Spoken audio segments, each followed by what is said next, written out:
that it's in this process of pushing and pushing back that it's possible perhaps to refine some of the questions that you ask as scholars in this experimental process of bringing things into the world, because we as musicians, we have our own criteria and they're not the same as the scholarly ones, and finding solutions that satisfy us both is very interesting, I think. So now I'm going to sing Armand's reconstruction of the Sappho Brothers song, and this is almost entirely Armand's work, although there are a few places where I slightly adapted Armand's melody, hopefully without destroying the important pitch contour. And the reason that they happen, and this happened also a little bit with the Orestes, is because I made mistakes in a couple of places when I was learning it.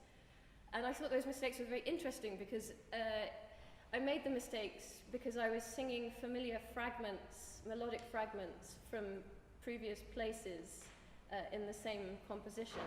And that made a lot of sense to me because thinking about the way that the memory works and what Mary Carruthers has said about memory in an oral culture in medieval Europe, but also in antiquity, the process of memorizing being much more a case of sticking different fragments together and being able to reorder them, rather than memorizing a whole distinct chunk and then repeating that in an order. It's being able to take your elements and move them around. So I thought, well, if I'm making a mistake because I'm repeating something that's in my mind, then perhaps there's a reason for that, and perhaps it works. So it's the only minor difference. And I'm holding a lyre. I'm not really playing the lyre in this one. It doesn't quite have a lyre accompaniment yet, because this is in the enharmonic genus, this piece, and I can't really retune the lyre in the middle of a concert. So I'm just playing some standing notes to help me with my tuning.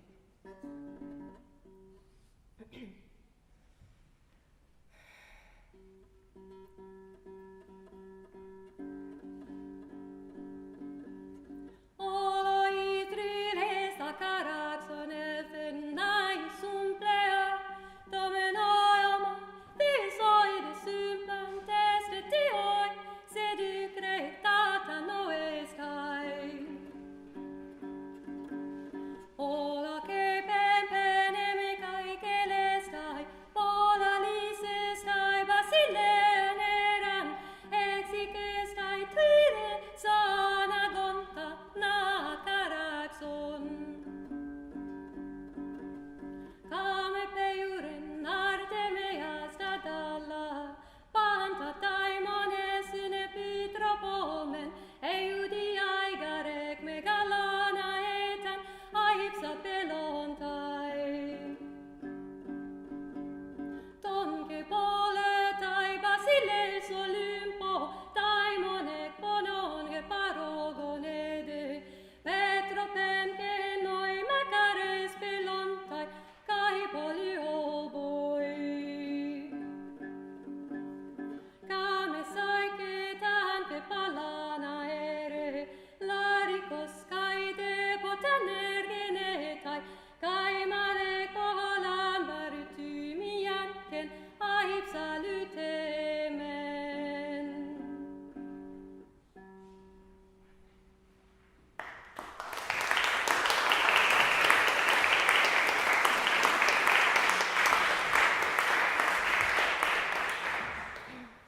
Thank you, Stef, for taking us into the world of enharmonic dieses, or quarter tones.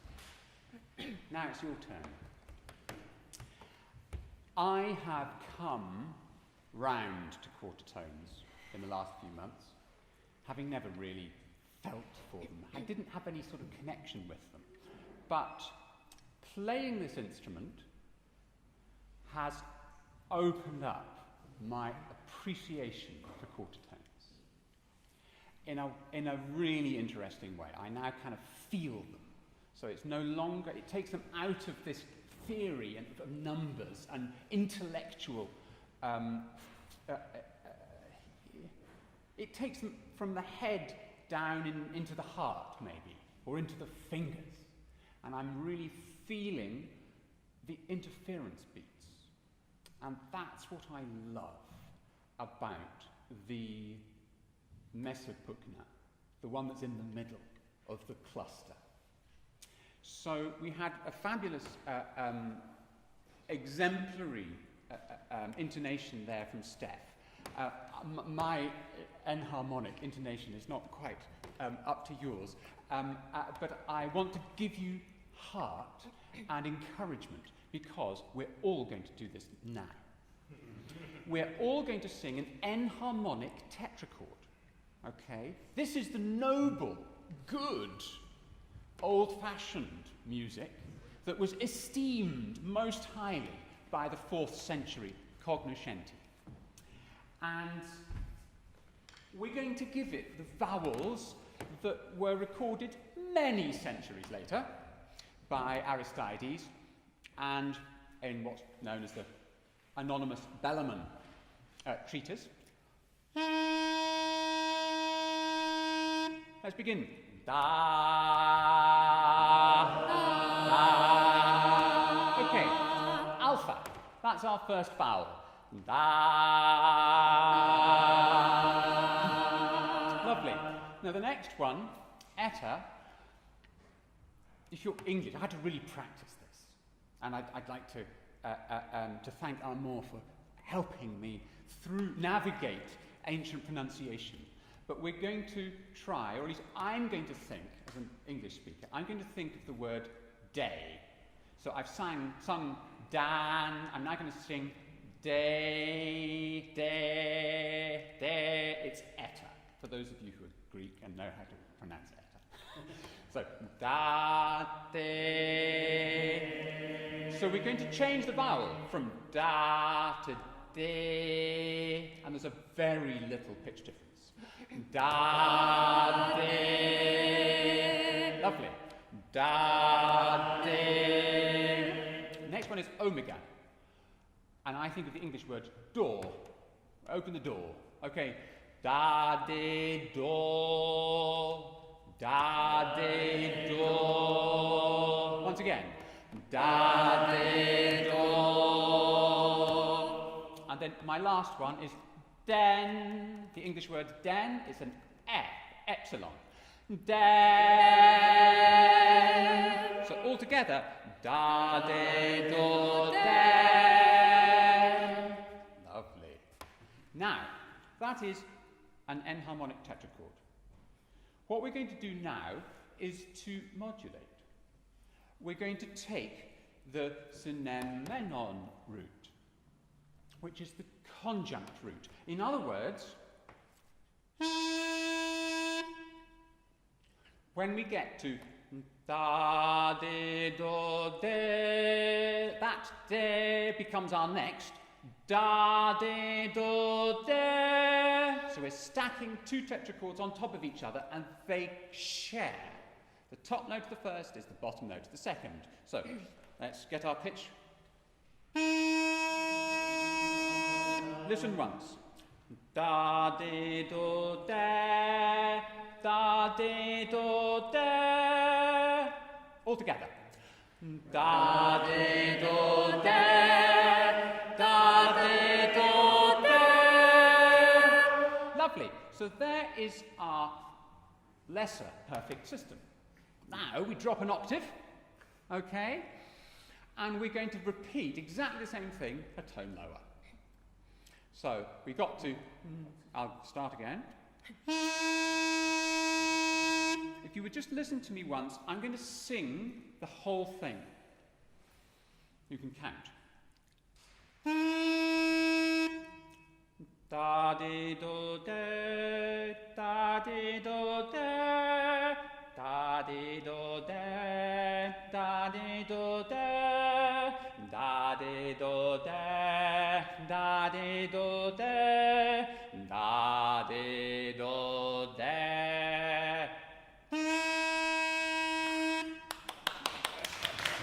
I made it. You can do it too. So, okay, so as you may have counted, there were 6 and then a slow one. Okay, the 7th one we're going to do slowly. Okay, half speed. So, joining me from the start. And da de do de, da de do de, da de do de, da de do de, da de do de, da de do de, da de do de. Well done. Now, those of you who studied music may have noticed something. I'm not going to embarrass anybody, but when you study music all over the globe, you learn that the octave is divided into 12 semitones. It's what I would like to call an equidistant 12-tone system. Functionally equidistant, because in practice we don't actually use an equal temperament. If you're in the orchestra or if you're a singer, you tune to the chord that you are sounding that moment. So you might lip your major third down by 14 cents in order to get pure intonation. As an orchestral flute player, that's what I learnt to do. 14 cents from equal temperament, you lip down, you have to know whether you're playing the third, the fifth, or the root of the chord. The responsibility is on whoever's got the root to be stable. The fifth has to be taken 2 cents down, and the major third needs to be lipped 14 cents down. So we are quite accustomed to lipping notes by as much as 14 cents. Now, when you go around a 12-tone cycle of fifths, there is a little discrepancy of 2 cents at every step. When you go round a 7-tone cycle of fifths, which is what we've just done, the discrepancy is a bit bigger. It's 14 cents. And what we were doing there was just climbing by 14 cents at every step. And the reason I got you to do that is because of this instrument here. I received this instrument just over 2 years ago, and I could not make head or tail. Because, as you see on the back page of your program, if you try and write in a 7-tone system, staff notation just doesn't suit it at all. You'll see in bar, it's horrible, it's very inconvenient. So I've had to write the sense shift. You'll notice on the staff, maybe you see a plus 14 or a plus 29. Okay, that's the creep away from the grid of a 12-tone conception of space, of tonal space. And I would argue that the makers of these auloi in the 5th and the 6th century, they did not have that conception of tonal space, otherwise they would not have made this instrument. They would not have bored the holes in these places. These instruments are functionally 7-tone. They're not exactly equal tempered 7-tone, they're functionally 7-tone. And I'm now going to play you a composition that demonstrates that.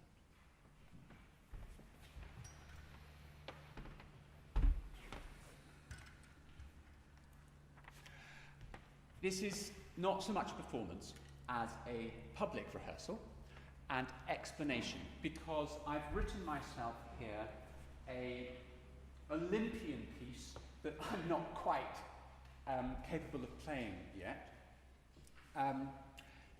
It seeks to demonstrate what the instrument is capable of. I wrote it as my means of coming to understand the instrument. I should maybe explain. In August 2016, I received a wonderful package from Robin Howell in Toronto, and it contained 8 pairs of Pydna reeds and 4 reproductions of the Pydna. And this was so that Callum Armstrong and I could play the Pydna in the Succulent Women production by the Actors Touring Company that was opening in the Edinburgh Lyceum in the second week of September. So I started practicing very hard, imagining, having got mastered the Louvre. I was confident on the Louvre, and I thought, come on, it's another hour. I'll be able to pick it up. Absolutely not. There was no way either I or Callum could play this instrument in public with only 6 weeks of practicing. And fundamentally, the reason was I hadn't worked out. It took me 18 months to let go of my 12-tone preconceptions and just accept, okay, this instrument doesn't do that, it just doesn't work, and start to go with the flow and just embrace the whole boring of the Pydna.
Oh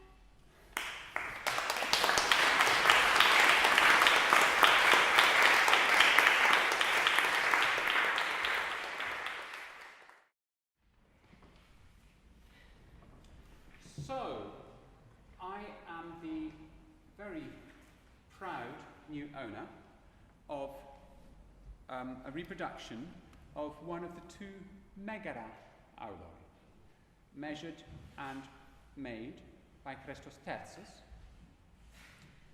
and it is, as you've heard, you've had some items in this programme that are rehearsed and sort of concert ready, and other items that are not. Well, now we come to the very lowest level, because I am very in the early stages of learning to play this, and one of the reasons for that is the finger stretch. It has an enormous stretch. So I'm happy to take it extremely slowly, but I would like to let you hear the sound, because it's a very important find. Late 4th, probably made in the late 4th century, possibly early 3rd century BC.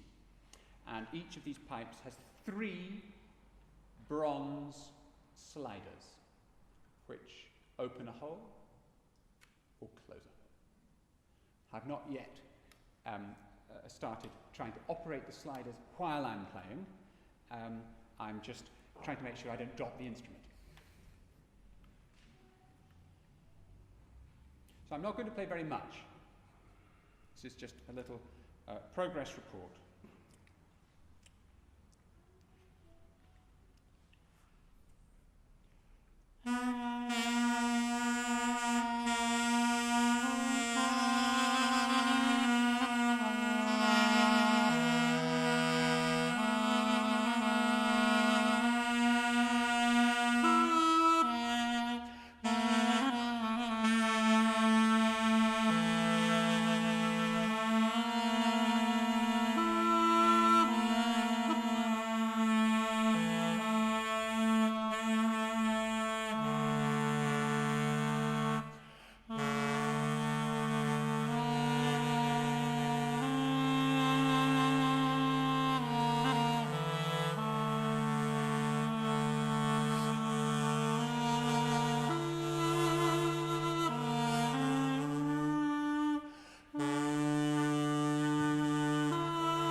To be able to play that one.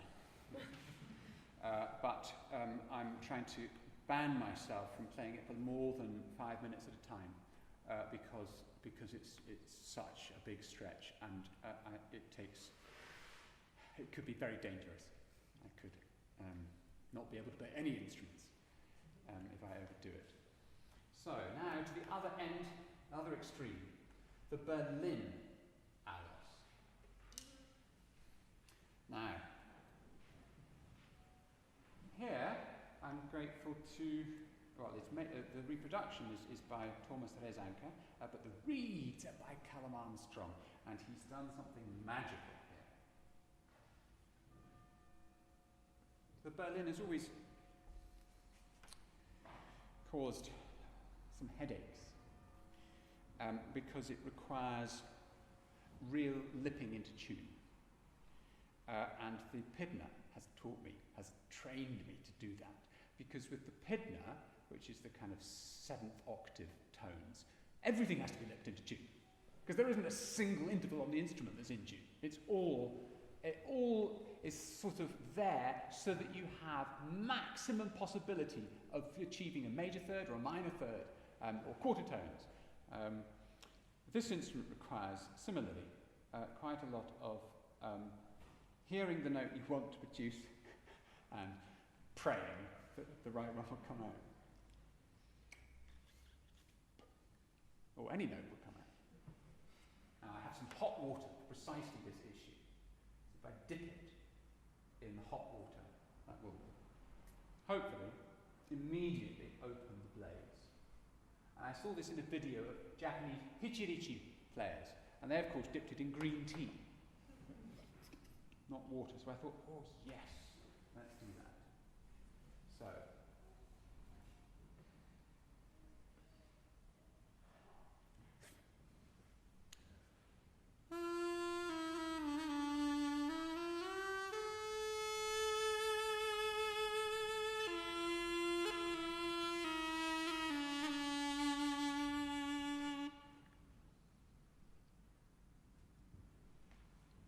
Auloi, from so many different centuries and so many different places, they're all different, and I get very confused which hand to hold them.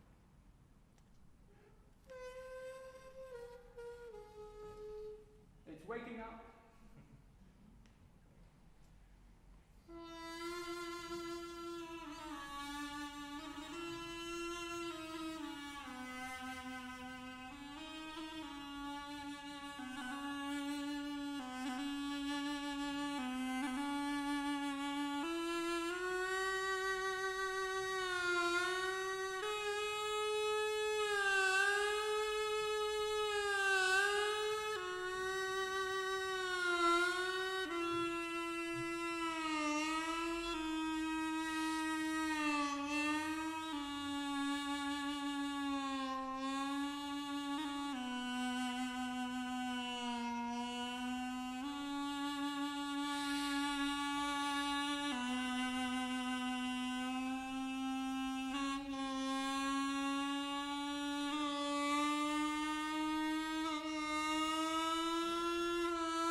So you could play any scale you like. And let's see.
We can play one more tune, which you are all very welcome to join in with.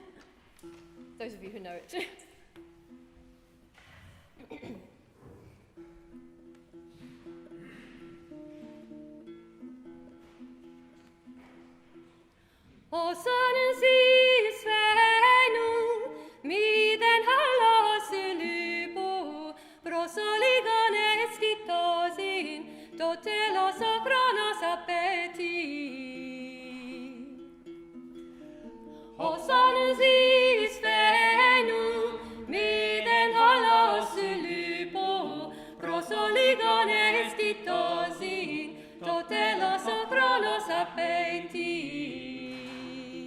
One, two.